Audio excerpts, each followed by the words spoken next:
Hacia allá estaba mirando, hacia lo alto del cerrillo, hacia donde sale el sol, hacia allá, de donde procedía el precioso canto celestial.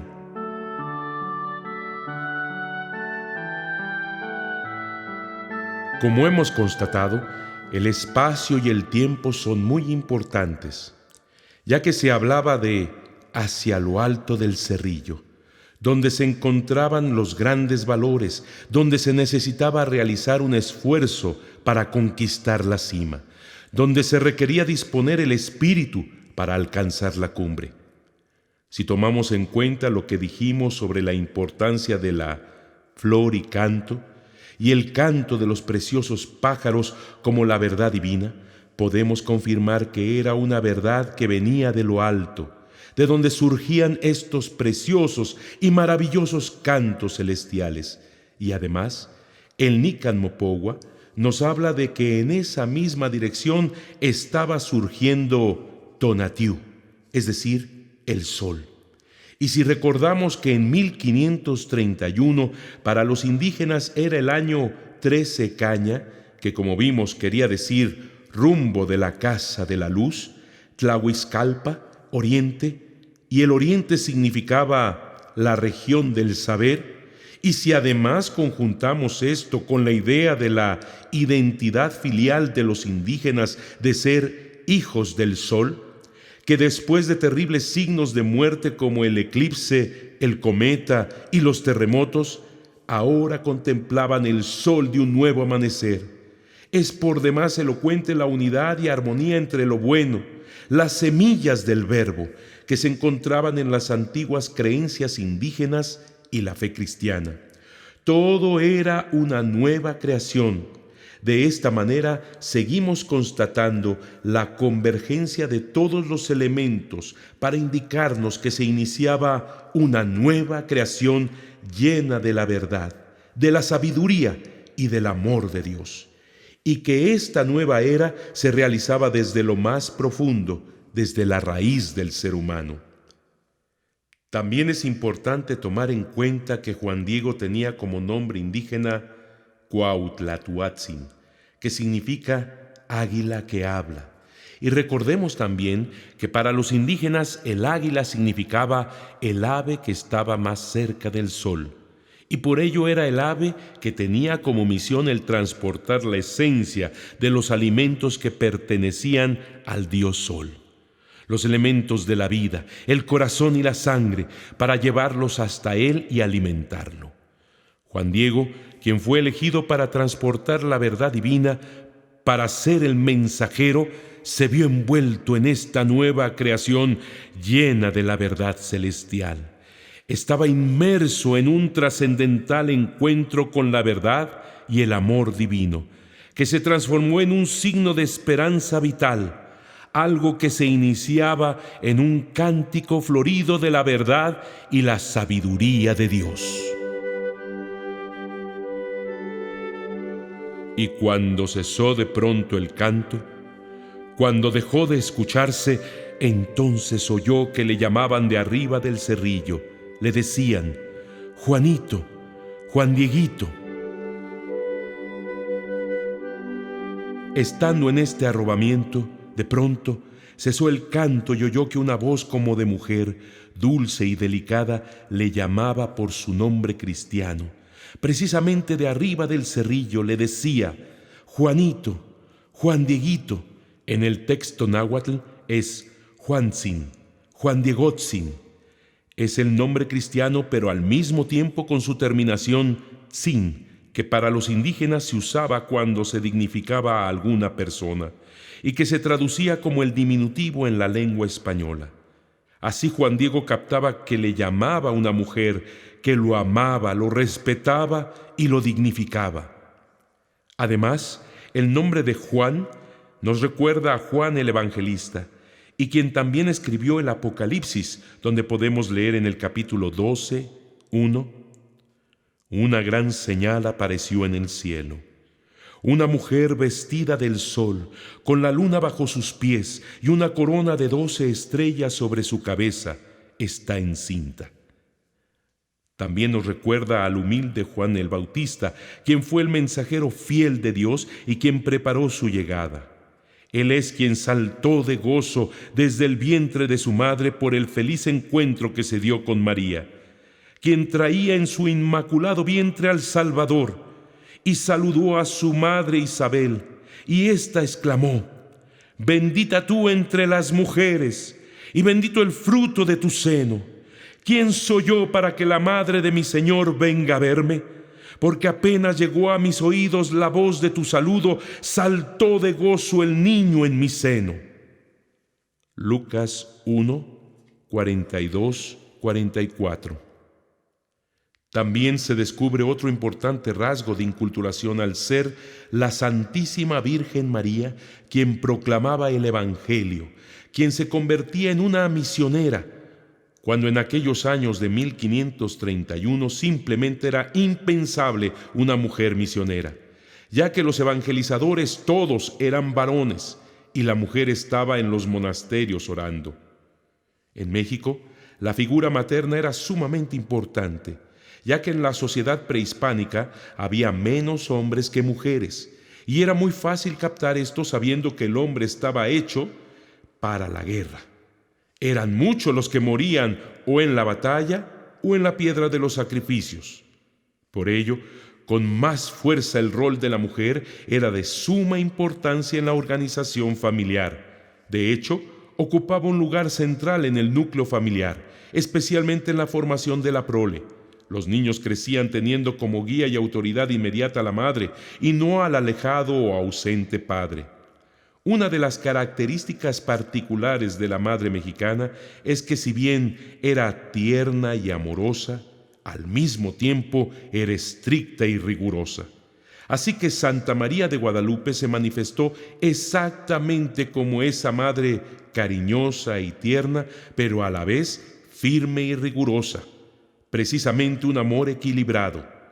Una mujer plena, discípula y misionera de su Hijo Jesús. Es Dios quien viene a encontrarse con el ser humano por medio de esta mujer, María, la fiel y constante sierva de Dios, estrella de la evangelización y estrella de la esperanza. Luego se atrevió a ir a donde lo llamaban.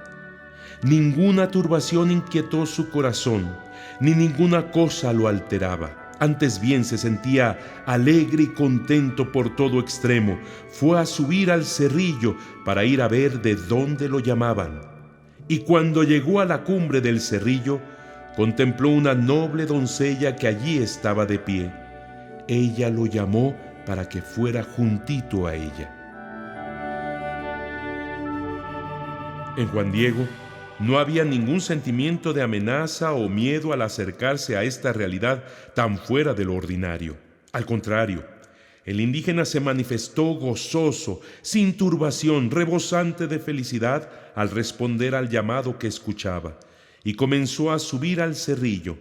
Nada que ver con el antiguo Adán, cuando al ser llamado por Dios le dice: «Oí tu voz en el jardín y tuve miedo, porque estoy desnudo y me escondí». Génesis 3:10. Cuando Juan Diego llegó a la cumbre se encontró con una bellísima noble doncella, perfectamente identificada por Juan Diego, pues sólo los nobles podían colorear y decorar sus vestiduras. Al contemplar a esta doncella, observa que portaba un vestido rosa pálido salmonado y con el manto azul verdoso que la envolvía. Juan Diego entendió que era emperatriz, pues sólo el emperador podía usar en el manto un color semejante, el azul que representaba al cielo, al cual se le incrustaban múltiples esmeraldas, ya que el verde significaba la vida, por lo que se veía un color azul-verde espectacular, pues destellaba luces como las estrellas. De inmediato entendió este humilde macehual que estaba ante una noble muy importante, una emperatriz, y que ante su sorpresa lo aguardaba de pie, y todavía lo llamaba para que se acercara, que viniera juntito a ella. Los indígenas, cuando se acercaban a un alto dignatario, tenían que postrarse y tocar la tierra con el dedo como signo de sumisión ante la autoridad. En cambio, en este encuentro en la cumbre del cerro hubo una gran dignidad y amor. La Virgen, una noble e importante persona, lo esperó de pie, manifestándole precisamente un gran respeto y dignidad, y al mismo tiempo una gran confianza y ternura al invitarlo a estar cerca de ella, juntito a ella. Y cuando llegó frente a ella, mucho le maravilló cómo sobrepasaba toda admirable perfección y grandeza.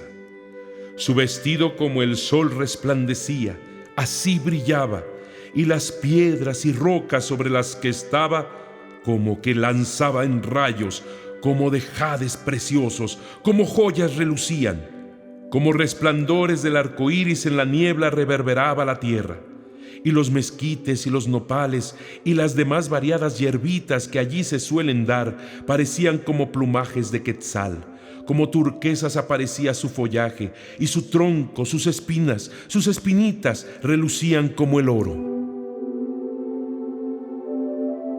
Cuando el humilde indígena llegó frente a la Virgen María, se dio cuenta con gran asombro de la hermosura de su rostro, su perfecta belleza.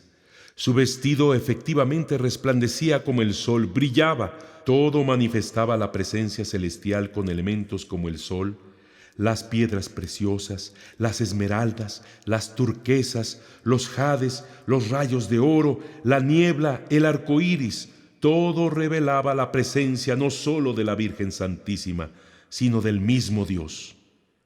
Tantos elementos que en otras culturas, como en la hebrea, también tenían un mismo significado, como por ejemplo, el arco iris como señal de la alianza con Dios, así como la niebla o nube era presencia de Dios en las teofanías en el Sinaí. Éxodo 3, 2 y siguientes, 19 y 18. Cuando Moisés subió al monte del Señor, la nube cubrió el monte. La gloria de Yahvé descansó sobre el monte Sinaí y la nube lo cubrió. Éxodo 24, 15, 16. O elementos vitales que se describen en el Nuevo Testamento como en la transfiguración de Jesucristo en el monte Tabor. Mateo 17, 1, 9, Marcos 9, 2, 10, o en la venida del Espíritu Santo, Hechos 2, 3. Asimismo, evocaba la tradición netamente indígena, ya que le cantaban al sol al comenzar el día, al romper el alba. Ha salido el sol, el que hace la luz y el calor, el niño precioso, águila que asciende. ¿Cómo seguirá su camino? ¿Cómo hará el día? ¿Acaso algo sucederá en nosotros, su cola, su ala? Para el indígena, las nubes tenían un profundo significado, pues alguien que venía de entre las nieblas y nubes significaba que venía de la trascendencia de Dios y que abría un cofre lleno de riquezas espirituales.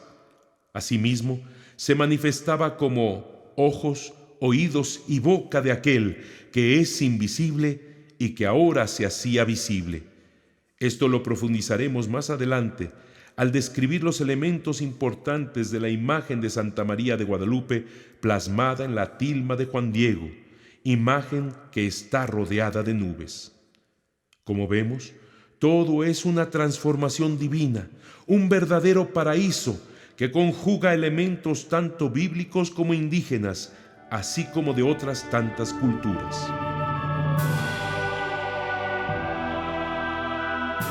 En su presencia se postró, escuchó su venerable aliento, su venerable palabra, que era sumamente afable, extremadamente noble, como de quien lo atraía y le mostraba amor. Le dijo ella: escucha, hijo mío, el más pequeño, Juanito, ¿a dónde te diriges? Y él le contestó: Señora mía, Reina mía, muchachita mía, allá llegaré, a tu venerable casa en México Tlatelolco, a seguir las cosas de Dios que nos dan, que nos enseñan quiénes son las imágenes del Señor, Señor nuestro, nuestros sacerdotes. Ante ella, Juan Diego se postró y escuchó la voz de la dulce y afable Señora del Cielo, quien le habló en la lengua náhuatl noble. Hay que recordar que los indígenas, al tener como escritura ideogramas, es decir, imágenes, tenían que transmitir de viva voz la explicación de cada una de estas imágenes, por lo que memorizaban toda la interpretación. Desde los primeros años, los niños indígenas eran muy bien instruidos y habilitados con técnicas para guardar todo en la memoria de una manera verdaderamente portentosa. Así que podemos estar claros de que San Juan Diego, al escuchar cada palabra que salía de la boca de María, las capturó perfectamente en su mente y posteriormente las transmitió de manera exacta, así como todos los acontecimientos que él experimentó lleno de amor y ternura. Las expresiones que utilizó Juan Diego para dirigirse a la noble doncella eran típicamente indígenas. Con candor, pero con gran profundidad y respeto, le llamó muchachita mía, y la identificó sin vacilar con la Madre de Dios, Madre de Jesucristo, esto antes de que ella se presentara a sí misma, pues en su primera respuesta le dijo: allá llegaré, a tu venerable casa de México Tlatelolco, y que asistía a ese lugar en pos de las cosas de Dios. Además, quienes eran sus guías y padres en la fe, los sacerdotes católicos, eran precisamente las imágenes del Señor, Señor nuestro. Juan Diego identificó perfectamente que se trataba de la Madre de Jesucristo, y en ningún momento dio señales de que pudiera estar confundiéndola o identificándola con la diosa Cuatlicuetonantzin del culto pagano que había sido venerada en un templo precisamente en el Tepeyac, templo destruido al término de la conquista. De esta manera, dialogando con Juan Diego, la preciosa doncella le manifestó cuál era su voluntad. Enseguida, así le habla a ella. Le descubre su preciosa voluntad. Le dice: sábelo, ten por cierto, hijo mío, el más pequeño, que yo soy, en verdad, la perfecta siempre Virgen Santa María, que tengo el honor y la dicha de ser madre del verdaderísimo Dios por quien se vive, el creador de las personas, el dueño de la cercanía y de la inmediación, el dueño del cielo, el dueño de la tierra.